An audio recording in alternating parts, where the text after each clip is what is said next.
श्रुतिस्मृतिपुराणानाम् आलयं करुणालयं नमामि भगवत्पादं शङ्करं लोकशङ्करम्। आग्नेयद्वित्वविचारः। साध्यक्षां सभां प्रणम्य मीमांसायाम् आग्नेयद्वित्वविचारः यः पौर्णमास्य अधिकरणे कृतः सः स्वल्पं निरूप्यते। आग्नेययागस्य द्वित्वम् आग्नेययागौ द्वौ स्तः इत्ययम् अंशः निरूप्यते। न तु एकस्य आग्नेययागस्य आवृत्तिः किन्तु आग्नेययागद्वयमस्ति भिन्नं भिन्नम् इत्यस्य अंशस्य निरूपणार्थं कश्चन विचारः कौस्तुभे प्रदर्शितः, सः अनुद्यते। तथा हि पौर्णमास्य अधिकरणे द्वितीयाध्यायस्य द्वितीयपादे इदम् अधिकरणमस्ति। तत्र य एवं विद्वान् पौर्णमासीं यजते य एवं विद्वान् अमावास्यां यजते इति वाक्यद्वयम् आदाय कश्चन विचारः प्रवर्तितः। तथा हि अस्मिन् वाक्ये किं कर्मान्तरं विधीयते उत सिद्धानामेव यागानां किञ्चित् प्रयोजनार्थम् अनुवादः क्रियते इति अस्मिन् अधिकरणे संशयः प्रकटितः। तत्र पूर्वपक्षे तु य एवं विद्वान् इत्यादि वाक्येषु कर्मान्तरं विधीयते इति पूर्वपक्षं प्रापय्य प्रत्युक्तं दर्शपूर्णमासपदाभिधेयानां षण्णां यागानामेव समुदायसिद्ध्यर्थम् अनुवाद एव अनेन वाक्येन क्रियते, अनुवादस्य च प्रयोजनम् अस्ति इत्यपि निरूपितम्। तथा च कर्मान्तरम् अनेन वाक्येन न विधीयते। प्रसङ्गात् आग्नेयद्वित्वं निरूपितम्। तत्र विचारे आरब्धे य एवं विद्वान् पौर्णमासीं यजते य एवं विद्वान् अमावास्यां यजते इति वाक्यद्वयं श्रूयते। अनेन वाक्येन कर्मान्तरं किञ्चित् विधीयते इति पूर्वपक्षः स्थापनीयः। पूर्वपक्षे आरभ्यमाणे एतद् वाक्यद्वयं किञ्चित् कर्मान्तरविधायकं भवितुमर्हति। तथा च पौर्णमास्यासंज्ञकम् अमावास्यासंज्ञकं च कर्म द्वयम् अनेन वाक्येन विधीयते, वाक्याभ्यां विधीयते। तथा हि अस्य वाक्यस्य समीपे किञ्चित् विधायकं वाक्यान्तरं न श्रूयते। यदि किञ्चित् विधायकं वाक्यान्तरम् उपलभ्येत तर्हि तस्य विधायकवाक्यस्य अर्थवादः अयम् इति वक्तुं शक्यते स्म, न तु एतदस्ति। किञ्च यदि स्वतन्त्रानुवादत्वम् अस्य वाक्यस्य स्वीक्रियते तर्हि अत्यन्तं व्यर्थं स्यात् इत्यपि विचिन्त्य यद्यपि अत्र विधिप्रत्ययः न श्रूयते तथापि लेट्तुं निश्चित्य अत्र किञ्चित् विधीयते येन वाक्यस्यास्य सार्थक्यं स्यात्, कर्मान्तरं विधित्सितं स्यात् इति। यजते इत्यस्य यजते य एवं विद्वान् पौर्णमासीं यजते इत्यस्य लेट्तुं निश्चित्य य एवं विद्वान् पौर्णमासीं यजते इत्यस्य लेट्तुं निश्चित्य किञ्चित् कर्मान्तरम् आभ्यां वाक्याभ्यां विधीयते इति निश्चितं। यदि च कर्मान्तरं विधित्सितं स्यात् तर्हि अग्रे श्रूयमाणं वाक्यद्वयं यावदुक्थ्येन उपाप्नोति यावद् अतिरात्रेण इत्यादि वाक्यद्वयम् अस्यैव विधेयस्य कर्मणः अर्थवादः इत्यपि वक्तुं शक्यते। इत्यतः आभ्यां वाक्याभ्यां किञ्चित् नूतनं कर्म विधीयते इति स्थितम्। तत्र शङ्का सिद्धान्तिनां पक्षतः कृता, किमर्थं कर्मान्तरं विधीयते, प्रसिद्धानामेव षड्यागानाम् अनुवादार्थम् इदं वाक्यद्वयम् इत्यस्तु इति शङ्का। नाम दर्शपूर्णमासे प्रसिद्धाः ये षड् यागाः सन्ति तेषां षण्णां यागानाम् अनुवादः क्रियते आभ्यां वाक्याभ्यां, त्रयं त्रयं पृथक् पृथक् अनुद्यते इत्यर्थः। तत्र समाधानमुक्तं किम् अनुवादस्य प्रयोजनाभावात् इति। अनुवादस्य प्रयोजनं तावत् पश्यामः, यथा समुदायसिद्ध्यर्थत्वम् अस्य अनुवादस्य अस्तु इति चेत् न, समुदायद्वयं सिद्ध्यति खलु, समुदायद्वयं सिद्ध्यति। पौर्णमास्या पदेन यागत्रयस्य एकः समुदायः सिद्ध्यति, अमावास्या शब्देन यागत्रयस्य अपरः कश्चित् समुदायः सिद्ध्यति। समुदायसिद्ध्यर्थत्वम् अनयोः वाक्योः आस्ताम् इति शङ्कायां समुदायसिद्ध्यर्थस्य किञ्चित् प्रयोजनान्तरं नास्ति, केवलं समुदायसिद्धिमात्रेण प्रयोजनं नास्ति। तस्य किञ्चित् प्रयोजनान्तरं भवेत्, समुदायसिद्धिमात्रस्य प्रयोजनत्वं नास्ति इति पुनः आशङ्कायां कृतायां सत्यां। तथा न, समुदायसिद्धेः प्रयोजनान्तरं पश्यामः। तथा हि यदि इदं वाक्यद्वयं न स्यात् य एवं विद्वान् इति वाक्यद्वयं यदि न स्यात् तर्हि समुदायसिद्धिर्न स्यात्, समुदायसिद्धिः यदि न स्यात् तर्हि षण्णां यागानां फलसम्बन्धो न सिद्ध्येत् इति पश्यामः। तथा हि दर्शपूर्णमासाभ्यां स्वर्गकामो यजेत इति वाक्येन फलसम्बन्धः सिद्ध्यति इति वक्तव्यम्। किन्तु दर्शपूर्णमासशब्दस्य यदि आख्यातपारतन्त्र्यं नास्ति तर्हि दर्शपूर्णमासशब्देन प्रसिद्धानां यागानाम् अनुवादः क्रियते, अनूद्य च तान् यागान् फलसम्बन्धः क्रियते इति वक्तव्यं। किन्तु वक्तुं न शक्यते। कुतः इत्युक्ते दर्शपूर्णमासशब्देन के यागाः अभिधीयन्ते इत्युक्ते दर्शपूर्णमासपदघटित उत्पत्तिवाक्यविधेयाः यागाः अनूद्यन्ते इति वक्तव्यं। नाम येषां यागानाम् उत्पत्तिवाक्ये दर्शशब्दो वा पौर्णमासी शब्दो वा वर्तते तर्हि श्रुतकालयोगिनः ते यागाः एतेन दर्शपूर्णमासाभ्याम् इति पदेन प्रातिपदिकेन अभिधीयन्ते अथवा अनूद्यन्ते, अनूद्य च तेषां फलसम्बन्धो विधीयते इति वक्तव्यं। किन्तु दर्शपूर्णमासशब्देन के यागाः अभिधीयन्ते इत्युक्ते षड्यागाः अभिधीयन्ते, तेषां द्वित्वयोगो नास्ति, तर्हि दर्शपूर्णमासाभ्याम् इति द्विवचनं न सङ्गच्छते इति वक्तव्यं। तर्हि तेषां षड्यागानाम् अभिधानं न स्यात्।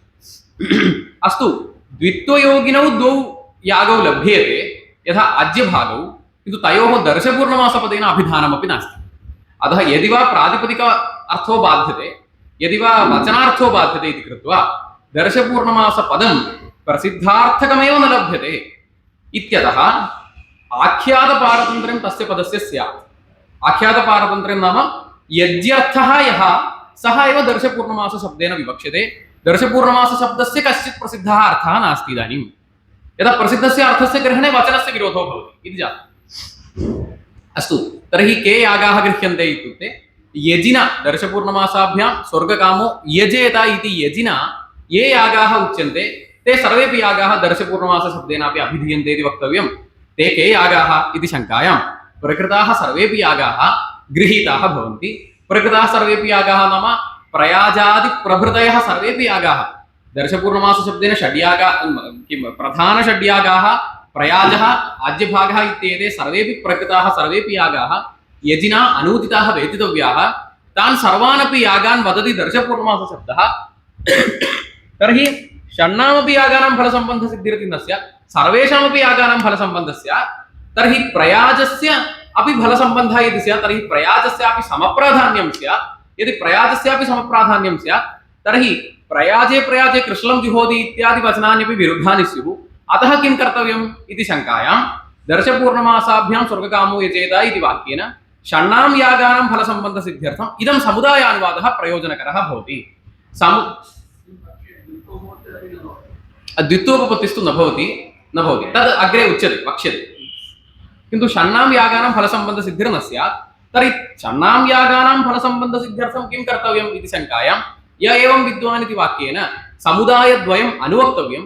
समुदायद्वयकरणेन कः लाभः इत्युक्ते द्वित्वयोगोऽपि लभ्यते। दर्शपूर्णमासाभ्याम् इति पदेन वचनेन यद् द्वित्वम् अभिधीयते तत् समुदायवृत्ति वर्तते, समुदायद्वारा तत् समुदायेषु वर्तते इति कृत्वा षण्णां यागानां फलसम्बन्धसिद्धिः प्रातिपदिकार्थसंरक्षणं, समुदायकरणात् द्वित्वार्थसंरक्षणं, वचनार्थसंरक्षणम् इत्यपि वक्तुं शक्यते इति लाभः अस्ति खलु इति शङ्कायां तत्र उच्यते तदर्थम् एतावान् प्रयासः नापेक्षितः। यतः दर्शपूर्णमासपदाभ्यां दर्शपूर्णमास इति पदेन षण्णां यागानां फलसम्बन्धसिद्धिरास्तां, तद् द्वित्वं कथं योज्यते इति शङ्कायां पाशाधिकरणन्यायेन वचनस्य बहुत्वे लक्षणास्तु।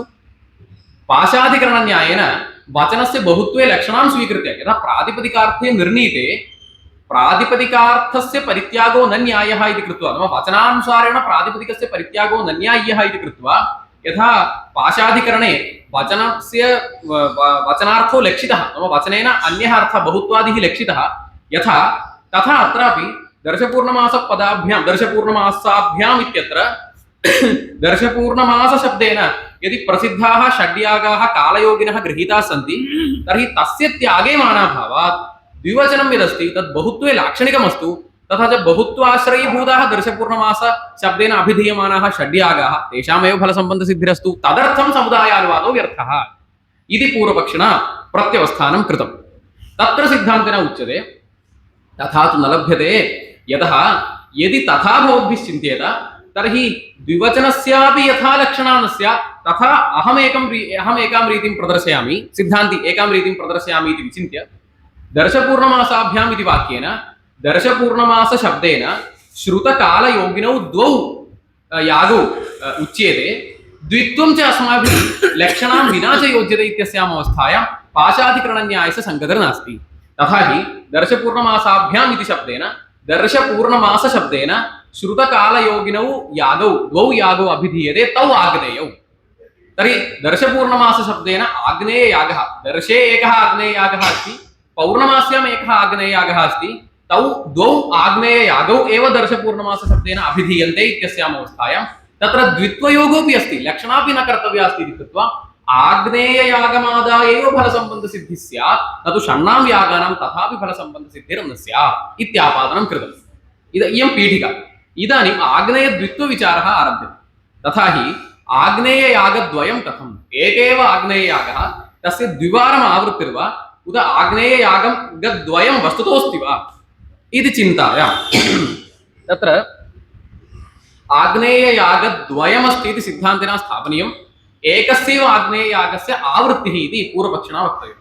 तथा हि आग्नेययागद्वयं नास्ति, नाम आग्नेयोः द्वित्वं न पश्यामः। कुतः इत्युक्ते कर्मभेदकप्रमाणानाम् अभावात्। कर्मभेदकप्रमाणानि षट् कर्मभेदकप्रमाणानि निरूपितानि शब्दान्तरादीनि। तत्र प्रकृते प्रसक्तं प्रमाणद्वयम् आशङ्क्य निराक्रियते, अन्यत् सर्वम् अप्रसक्तम् इति त्यज्यते समयाभावादपि। अतः किं कर्मभेदकप्रमाणं द्वयं प्रसक्तम् इति शङ्कायां गुणः प्रकरणान्तरम् इति द्वयं प्रसक्तमस्ति। तर्हि गुणात् कर्मभेदः आग्नेयभेदः अत्र आलोचनीयः, अथवा प्रकरणान्तरात् आग्नेयभेदः आलोचनीयः, अन्यत् सर्वम् अप्रसक्तमेव, संज्ञादिकं तु नास्ति। तथा हि गुणात् कर्मभेदः वक्तुं शक्यते वा इति शङ्कायां प्रकृते यद् आग्नेयोष्टाकपालः अमावास्यायां पौर्णमास्यां चाच्युतो भवति इति वाक्येन कालद्वयं गुणः अस्तु, कालद्वयं। तथा हि समुचितकालद्वयलक्षणो गुणः कर्म भिनत्ति इति आशङ्कायां कृतायां समुचितकालद्वयलक्षणो गुणः कर्म प्रकृते न भिनत्ति, तस्य गुणस्य आवृत्त्यापि उपपद्यमानत्वात्। तथा हि एकस्यैव आग्नेययागस्य पौर्णमास्याम् एकः प्रयोगः, अमावास्यायाम् एकः प्रयोगः, एक एव आग्नेययागः, तस्य द्विरावृत्तिः तत्तत्कालयोः कर्तव्या इत्येवमपि अर्थवर्णनसम्भवे आग्नेयद्वित्वे प्रमाणं नास्ति। इदं वयम् अन्यत्रापि पश्यामः। तथा हि अग्निहोत्रं जुहोति इति वाक्येन विहितं यद् अग्निहोत्रं, तस्य अग्निहोत्रस्य स्वरूपेण एकत्वेपि यत् सायं जुहोति यत् प्रातर्जुहोति इति वाक्याभ्यां सायंकालयोः एकस्यैव अग्निहोत्रस्य कर्मणः आवृत्तिं पश्यामः। यथा न तु अग्निहोत्रद्वयं तु नास्ति, एकस्यैव अग्निहोत्रस्य सायं प्रातःकालयोः आवृत्तिमात्रं, प्रयोगभेदमात्रं, कर्म तु एकमेव। तद्वदेव अत्रापि आग्नेयद्वित्वं नास्ति, आग्नेययागः एक एव, तस्य पौर्णमास्याम् एकः प्रयोगः, तस्यैव कर्मणः, अमावास्यायाम् अपरः प्रयोगः, न तु आग्नेयद्वयं, नाम कर्मद्वयं नास्ति।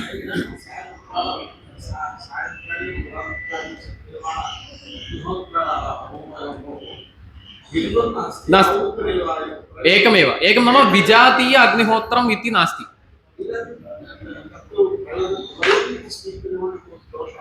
कुत्र प्रयोगद्वयमेव, अग्निहोत्रस्य प्रयोगद्वयमेव, कर्मद्वयं न स्वीकृतं, स्वरूपेण एकमेव कर्म, तस्य प्रयोगद्वयेन एकस्य अग्निहोत्रस्य निष्पत्तिः।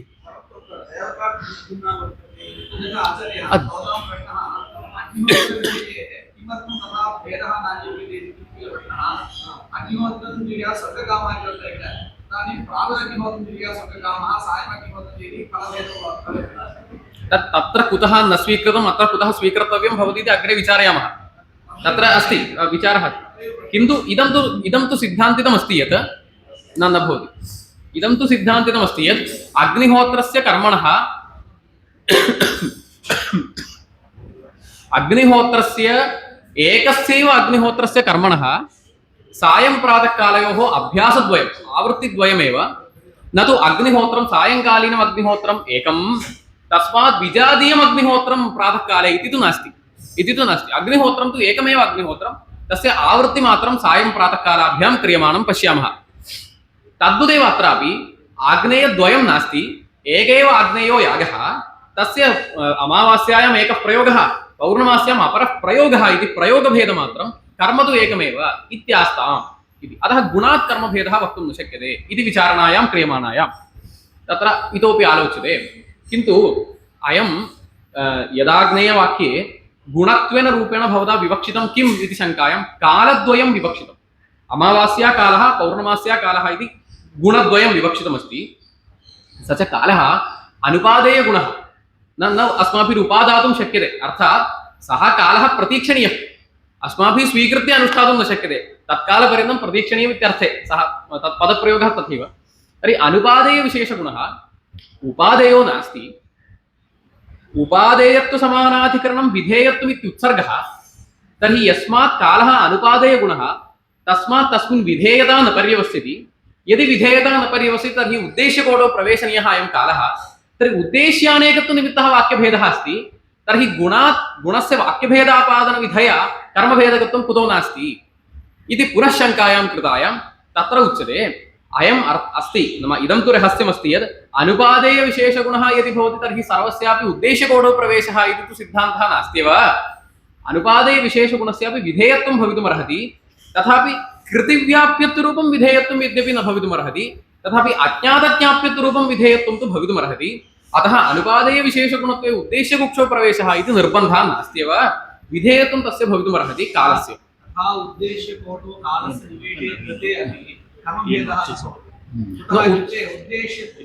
न प्रश्नकः उद्देश्यानेकत्वनिमित्तः वाक्यभेदः भवति खलु तदेव अहं प्रश्नः एव न भवति इति कुतः इत्युक्ते निमित्तकोटो तस्य प्रवेशः भवति उद्देश्यानेकत्वं न सिद्ध्यति असत्यं किन्तु ईप्सितानीप्सितसाधारण्येन उद्देश्यद्वयम् अत्र अनीप्सित उद्देश्यद्वयं खलु वाक्यभेद आपादकं कदा भवति इत्युक्ते यदा ईप्सितत्वाख्य उद्देश्यद्वयं भवेत् तदा सत्यं सत्यं सत्यं तथा किन्तु अत्र प्रश्नः किन्तु ईप्सितत्वाख्य उद्देश्यम् अत्र अस्ति फल्गु प्रश्नः एव सत्यं किन्तु अत्र अनीप्सित उद्देश्यद्वयम् अस्ति एकम् ईप्सित उद्देश्यमपि अस्ति अच्युतो भवति इत्यनेन तदपि अस्ति किञ्चित् भाव्यकत्वं तु अस्ति एव अतः आपादनं कृतं वेदितव्यम् अस्तु यदि कालस्य विधेयत्वकुक्षावेव पर्यवसानम् अयं कश्चन न्यायः उक्तः उपादेयगुणे यदि अनुपादेयगुणे यदि विधेयत्वं न स्यात् तर्हि उद्देश्यकुक्षौ उद्देश्यं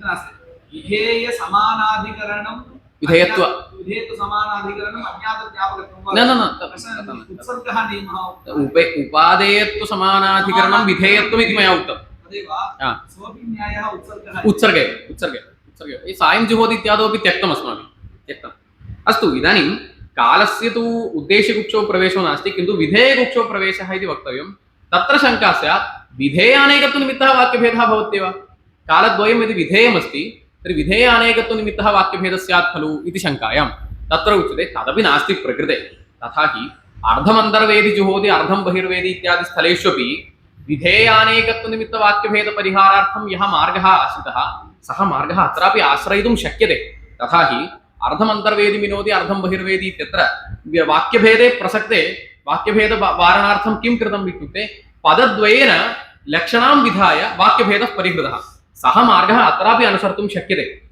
एकं समाधानं द्वितीयं समाधानं वस्तुतः अत्र विधेयानेकत्वनिमित्तः वाक्यभेदः नास्त्येव तथा हि प्राप्तं कर्म अनूद्य विधेयते यदि द्वयं तदानीमेव खलु वाक्यभेदः प्रकृते कर्म न प्राप्तं समावास्या पौर्णमास्या कालविशिष्टकर्मणः उत्पत्तिविधेयवायम् इति कृत्वा कथमपि वाक्यभेदस्य प्रसक्तिर्नास्ति इति कृत्वा अयं वाक्यभेदोऽपि नापादनीयः इति कृत्वा गुणात् कर्मभेदः अत्र वक्तुं न शक्यते इति कृत्वा आग्नेयभेदो नास्ति इति कृत्वा आग्नेय एकत्वमेव अस्ति तर्हि आग्नेय एकत्वमेव यद्यस्ति तर्हि कथं सिद्धान्तिना आग्नेयद्वयमादाय दर्शपूर्णमासाभ्याम् इत्यस्य फलसम्बन्धः स्यात् इति कथम् आपादनं कर्तुं शक्यते इति प्रकरणान्तरमपि अत्र प्रकृते प्रसक्तं नास्ति तथा हि अनुपादे गुणयोगसहकृत अनुपस्थितिर्वक्तव्या प्रकृते उपस्थितिरेव अस्ति तेनैव वाक्येन आग्नेयः उपस्थितः इति कृत्वा असन्निधेरभावात् प्रकरणान्तरप्रमाणमपि अत्र न प्रसक्तम् इत्येवं पूर्वपक्षे प्राप्ते अत्र सिद्धान्तेन अभिधीयते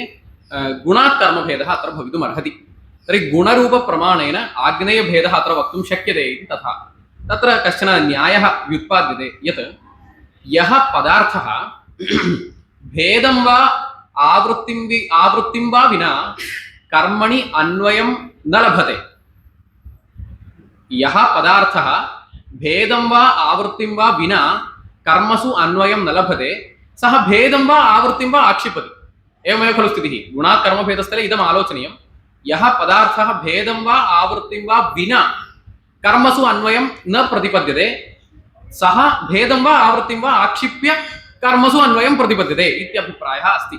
यथा वयम् अत्र पश्यामः संख्यास्थले संख्यया कर्मभेदः यत्र उच्यते तिस्र आहुतिर्जुहोति इत्यत्र त्रित्वरूपा संख्या कर्मसु भेदं वा आवृत्तिं वा यदि न लभते तर्हि कर्मसु अन्वयं न प्रतिपद्यते अन्वयः न लभ्यते तस्य तर्हि कर्मणि भेदो वा आवृत्तिर्वा तेन आक्षिप्यते इति वक्तव्यं। तर्हि कर्मत्रयम् इति वा वक्तव्यम् अथवा एकस्य कर्मणः त्रिरावृत्तिः इति वा वक्तव्यम्। एवं स्थितिरस्ति खलु। तत्र कः नियमः कर्मणि भेदेनैव कर्मभेदं सम्पादयति इति वा कर्मणः आवृत्तिं सम्पादयति इत्यत्र किं निगमकम् इति शङ्कायां तत्र एवं सिद्धान्तः कृतः यदि संख्या उत्पत्तिवाक्यस्थः तर्हि कर्म भिनत्ति यदि उत्पन्नवाक्यस्थः तर्हि कर्म न भिनत्ति किन्तु आवृत्त्या निवेशः। यथा अत्र पश्यामः तिस्र आहुतिर्जुहोति इत्यत्र त्रित्वं यदस्ति तत् उत्पत्तिवाक्ये न प्रतिपाद्यमाना संख्या इति कृत्वा तत् कर्मत्रयं सम्पादयति कर्म भिनत्ति इत्यर्थः। किन्तु अग्रे अन्यत्र पश्यामः यथा एकादश प्रयाजाः इति स्थले प्रयाजास्तु तत्तदुत्पत्तिवाक्येन समिधोयति इत्यादि वाक्येन विहिताः एव सन्ति।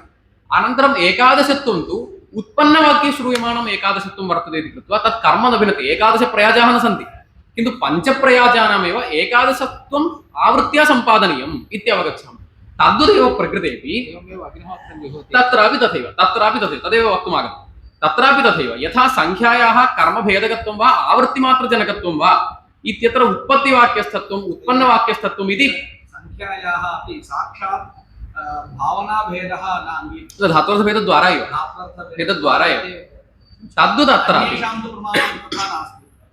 तद्वदत्रापि गुणस्यापि कर्मभेदकत्वं कथं स्यात् इति आलोचनायां यदि सः गुणः उत्पत्तिवाक्ये श्रूयमाणः तर्हि कर्म भिनत्ति यदि उत्पन्नवाक्ये श्रूयमाणः तर्हि कर्म न भिनत्ति किन्तु आवृत्त्या कर्मसु निविशति।